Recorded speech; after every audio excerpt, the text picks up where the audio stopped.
Hello friends, good evening. कैसे हो? I hope कि आप लोग अच्छे ही होंगे। सो फ्रेंड्स, आज की इस वीडियो आप लोग से मैं कला वर्ग का टेस्ट लूंगा, special UP BEd entrance exam 2022 के लिए। अगर आप लोग किसी और स्ट्रीम से हैं, जैसे साइंस, कॉमर्स, एग्रीकल्चर से हैं, तो भी आप लोग इस वीडियो को देख सकते हैं, क्योंकि कला वर्ग में जो 50 प्रश्न पूछे जाते हैं उसमें ज़्यादातर जीके जीएस के ही क्वेश्चन होते हैं। 50 में से कम आपको 30 प्रश्न जीके जीएस के देखने को मिलेंगे। तो चलिए इस टेस्ट को स्टार्ट करते हैं। लास्ट में आप लोग अपना नाम और स्कोर कमेंट बॉक्स में जरूर देगा।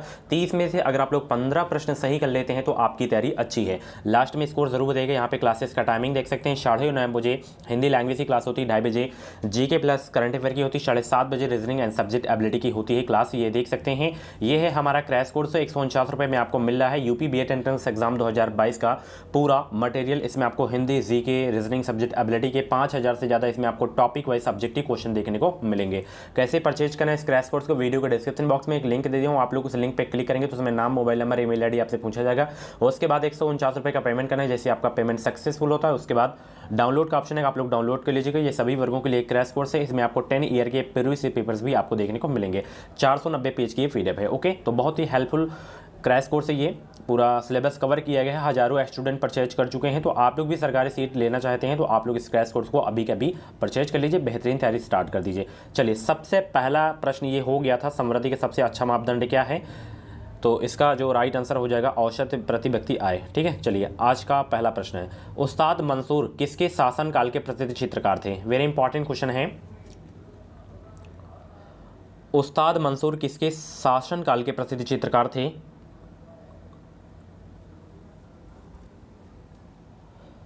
तो ये थे शाहजहां, अकबर, औरंगजेब या जहांगीर।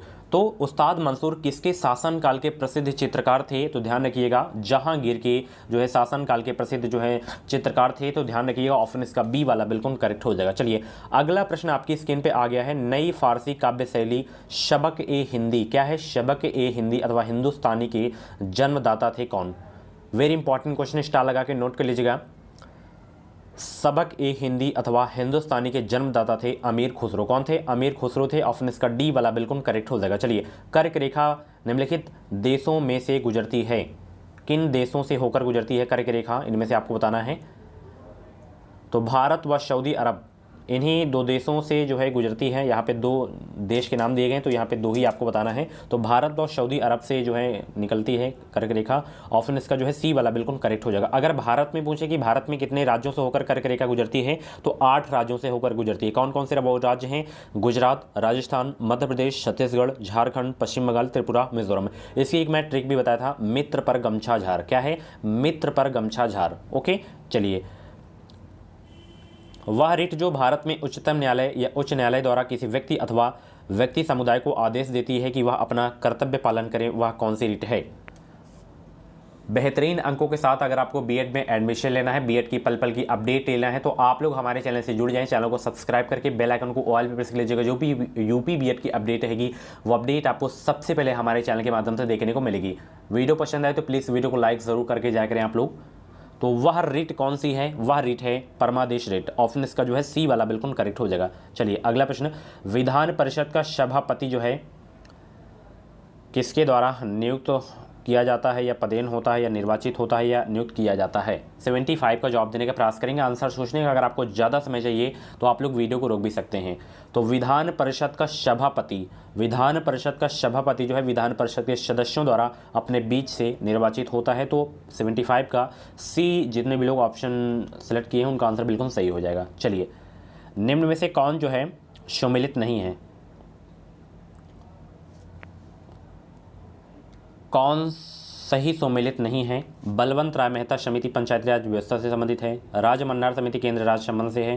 काका साहेब केलकर समिति पिछड़ी जातियों की पहचान के लिए। अशोक मेहता समिति केंद्र राज्य से संबंध नहीं है। ये भी मतलब एक पंचायती राज्य को सुदृढ़ बनाने के लिए जो है किया गया था, इसका मतलब गठन किया गया था अशोक मेहता समिति का। तो ऑप्शन इसका ए वाला बिल्कुल करेक्ट हो जाएगा। चलिए, पाटलिपुत्र में स्थित चंद्रगुप्त का महल मुख्यतः बना था किससे? ईंटों का, लकड़ी का, पत्थर का, मिट्टी का? चंद्रगुप्त का महल जो है मुख्यतः किससे बना था?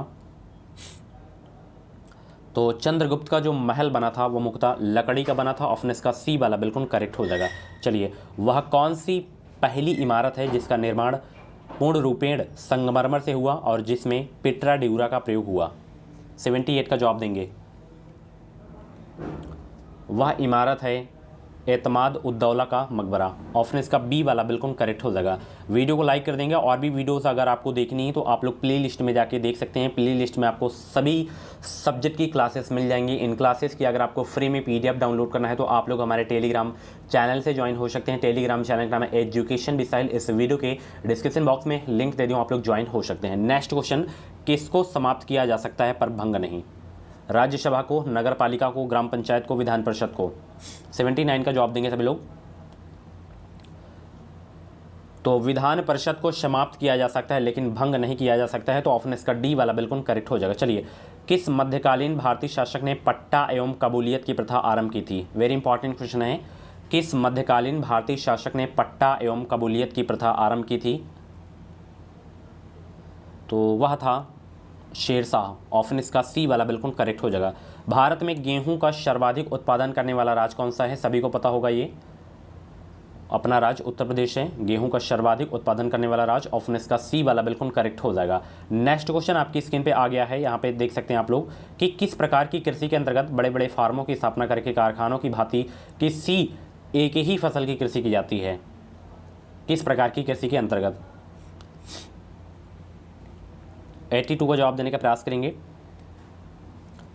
तो वह है रोपण तथा बागानी कृषि। ऑप्शन इसका जो है डी वाला बिल्कुल करेक्ट हो जाएगा। बागानी कृषि में आपका जो है नारियल आता है, ठीक है, अभी मैंने आपको बताया था आफ्टरनून वाली क्लास में। चलिए, लोकतंत्रात्मक समाजवाद में निम्न में से सही नहीं है क्या? लोकतंत्रात्मक समाजवाद में सही नहीं है क्या? राज्य द्वारा समाजवाद, समाजवादी राज्य, पूंजीवादी का जो है उन्मूलन, लोकतांत्रिक आस्थाएं। तो लोकतंत्रात्मक समाजवाद में सही नहीं है आपका, क्या नहीं सही है? पूंजीवादी का उन्मूलन जो है सही नहीं है। ऑप्शन इसका सी वाला बिल्कुल करेक्ट हो जाएगा। अगला प्रश्न, बेंथम कौन से सिद्धांत का समर्थक था? बेंथम कौन से सिद्धांत का समर्थक था? 84 का जवाब देने का प्रयास करेंगे। तो बेंथम कौन से सिद्धांत का समर्थक था? यह जो है कानूनी अधिकार सिद्धांत का समर्थक था बेंथम। ऑप्शन इसका सी वाला बिल्कुल करेक्ट हो जाएगा। निम्न में से कौन प्रतिस्पर्धा में नहीं पाई जाती है? आंसर देंगे सभी लोग। निम्न में से कौन प्रतिस्पर्धा में नहीं पाई जाती है? सभी को गुड इवनिंग। सभी लोग वीडियो को शेयर कर देंगे, वीडियो को लाइक कर देंगे, और चैनल से जितने भी लोग नए हैं सब्सक्राइब करके जुड़ जाएं। इस चैनल के माध्यम से आपको निश्चित ही मदद मिलेगी। तो प्रतिस्पर्धा में नहीं पाई जाती है, कौन नहीं पाई जाती है? निरंतरता नहीं पाई जाती है। ऑप्शन इसका सी वाला बिल्कुल करेक्ट हो जाएगा। चलिए, ऑकबर्न और निमकॉफ ने किस प्रकार के सहयोग की चर्चा की? 86 का जवाब देने का प्रयास करेंगे। ऑकबर्न और निमकॉफ ने किस प्रकार के सहयोग की चर्चा की है? विभेदीकृत सहयोग, मित्रवत सहयोग, सामान्य सहयोग, ये सभी तीनों प्रकार के सहयोग की जो है चर्चा की है ऑकबर्न और निमकॉफ ने। ऑप्शन इसका डी वाला ये सभी वाला बिल्कुल सही हो जाएगा। चलिए, वित्तीय सहयोग को निम्न में से कौन अपने साथ संलग्न देता है? वित्तीय सहयोग को निम्न में से कौन अपने साथ संलग्न देता है?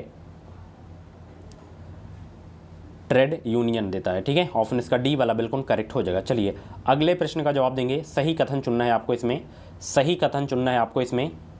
सही कथन का चयन करेंगे सभी लोग। संघर्ष एक चेतन सामाजिक प्रक्रिया है, ये आपका बिल्कुल सही है चारों में से। ऑप्शन इसका बी वाला बिल्कुल करेक्ट हो जाएगा। संघर्ष, प्रतिकूलता, प्रतिस्पर्धा, पृथक्करण आदि सब क्या हैं? संघर्ष हो गया, प्रतिकूलता हो गया, प्रतिस्पर्धा हो गया, पृथक्करण आदि सब क्या हैं? तो यह सब दो संस्कृतियों के बीच की घृणा है। ऑप्शन इसका ए वाला बिल्कुल करेक्ट हो जाएगा। कुछ लोग कैंची, चाकू, नुकीले शीशे या टीन के टुकड़े से आयुक्ति संगत भय दिखाते हैं, ऐसे डर को क्या कहा जाता है? 90 का जवाब देने का प्रयास करेंगे।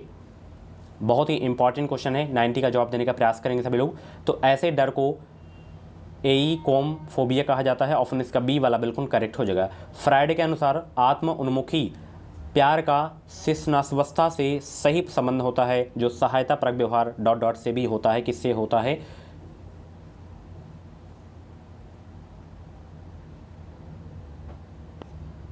जनन केंद्रीय अवस्था से होता है, ठीक है। ऑप्शन इसका बी वाला बिल्कुल करेक्ट हो जाएगा।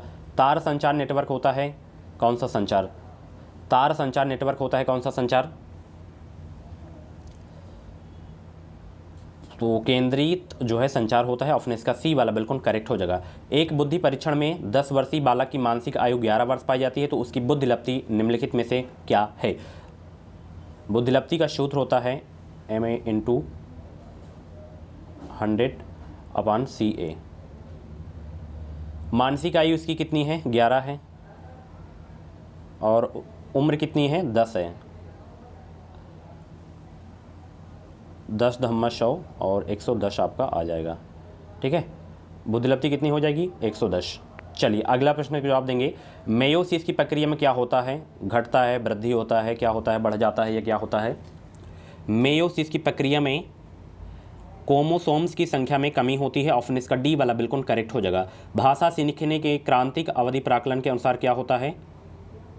भाषा सीखने के क्रांतिक अवधि प्राकलन के अनुसार जो है आरंभिक जिंदगी में एक संवेदनशील अवधि होती है जहां भाषा सीखना कठिन जो है काफ़ी आसान होता है। तो ऑप्शन इसका बी वाला बिल्कुल करेक्ट हो जाएगा। चलिए निम्नलिखित में से कौन सा युग्म सम्मिलित नहीं है? कौन सा युग्म सम्मिलित नहीं है? 96 का जवाब देने का प्रयास करेंगे।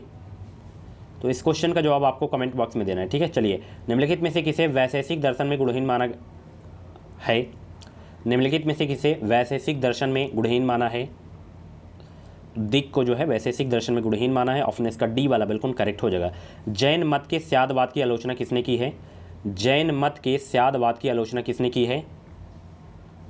धर्मकीर्ति ने की है। ऑप्शन इसका सी वाला बिल्कुल करेक्ट हो जाएगा। मनुष्य अमर सत्ता नहीं है परंतु वह मरने के लिए स्वतंत्र है। शास्त्र का यह कथन प्रतिपादित करता है किसको?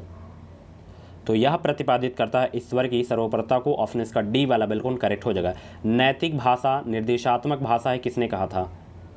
नैतिक भाषा निर्देशात्मक भाषा है किसने कहा था? हेयर ने, शास्त्र ने, स्मिथ ने, मोर ने। तो इसे कहा था हेयर ने। ऑप्शन इसका ए वाला बिल्कुल करेक्ट हो जाएगा।